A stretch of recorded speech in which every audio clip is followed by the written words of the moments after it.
ایک شخص نے یورپ میں اسلام قبول کیا تو اسے پوچھا گیا کہ اسلام کی کس قدر نے تجھے متاثر کیا ہے؟ تو وہ کہنے لگا کہ سیرت کا صرف ایک واقعہ میری ہدایت کا سبب بن گیا۔ وہ کون سا واقعہ تھا جو تیرے لیے رہنمائی کا سبب بنا؟ اس نے کہا حضور کی مجلس لگی ہے، لوگوں کا ہجوم ہے، ایک آدمی اٹھ کے کھڑا ہوتا ہے، حضور میرا بیٹا 2-3 دن سے گم ہے، مل نہیں رہا، آپ دعا کر دیں وہ مجھے مل جائے۔ قبل اس سے کہ حضور دعا کے لیے ہاتھ اٹھاتے اور اس کا بیٹا مل جاتا اور دعا باب اجابت تک پہنچتی، ایک دوسرا شخص جو دیر سے آیا تھا وہ دروازے پہ کھڑا ہو گیا، عرض گزار ہوا حضور میں اس کے بچے کو شکل سے پہچانتا ہوں، فلاں باغ میں بچوں کے ساتھ ابھی میں نے کھیلتے ہوئے دیکھا ہے۔ باپ نے جب سنا تو دوڑ لگا دی، 3 دن سے بچھڑا ہوا تھا، بیٹے ملنے کی خبر اس کو تڑپا گئی۔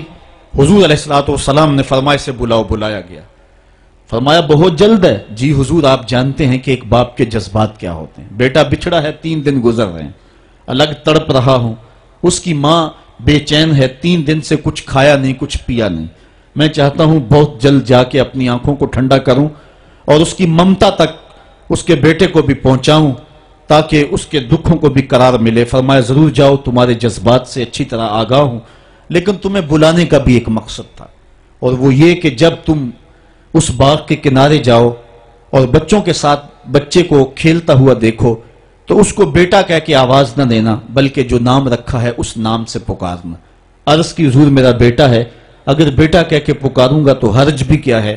فرمایا تم 3 دنوں سے بچھڑے ہو، تمہارے لہجے میں بلا کی مٹھاس ہوگی اور تم نہیں جانتے، ہو سکتا ہے کھیلنے والوں میں کوئی یتیم بچہ بھی کھیل رہا ہو، اور جب تم اپنے بیٹے کو بیٹا کہہ کے پکارو گے تو اس کا کلیجہ کٹ جائے گا، آج میرا باپ ہوتا تو مجھے بھی بیٹا کہہ کے پکارتا۔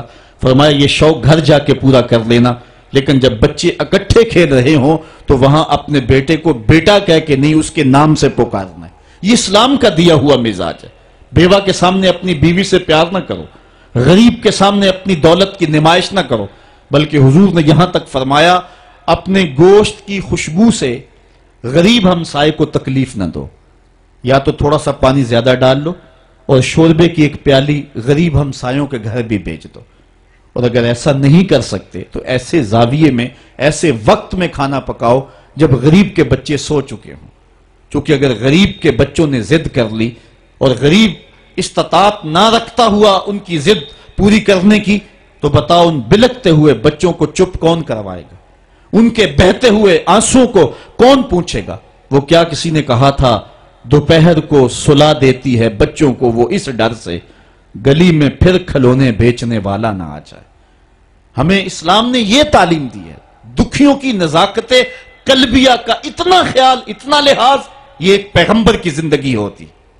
قرآن نے ہمیں بڑی واضح اس بات کی طرف بلایا ہے، یہ بات ذہن میں رکھیں، اس غلط فہمی سے ہم نکلیں۔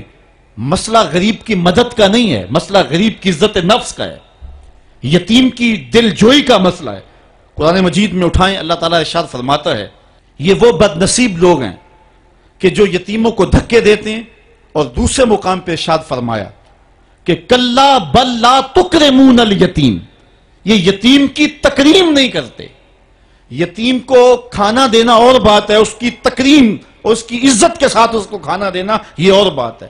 یار بچا ہوا کھانا تو کتے کو بھی ڈالا جا سکتا ہے، بچی ہوئی دیکھ بار پھینکنے کی بجائے کسی کے منہ میں پڑ جائے یہ بات نہیں ہے، بات یہ ہے کہ اس کو تکریم دیتے ہیں یا نہیں دیتے ہیں۔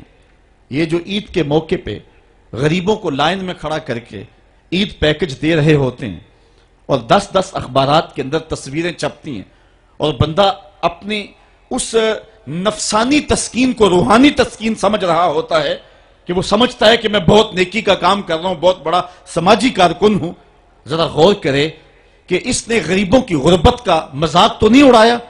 اس لائن کے اندر جہاں غریب، یتیم اور لاچار کھڑے ہو کر کے تصویریں کھچوا رہے ہیں، اگر اس کی بیٹی کو اس لائن میں کھڑا ہونا پڑتا تو اس کے جذبات کیا ہوتے؟ اس کی بیوہ بیوی ہو جائے اور اس کو اس لائن میں کھڑا ہونا پڑے تو اس کے جذبات کا عالم کیا ہے؟ تو غریب کی مدد کا مسئلہ نہیں، اس کی تعظیم کا مسئلہ ہے۔ اور حضور کا ایک فرمان سنیے، فرمایا اس دھرتی پہ بہترین گھر وہ ہے جس میں یتیم کی عزت کی جاتی ہو، یتیم کی صرف کفالت نہیں بلکہ اس کی تکریم یہ اسلام کا معاملہ ہے.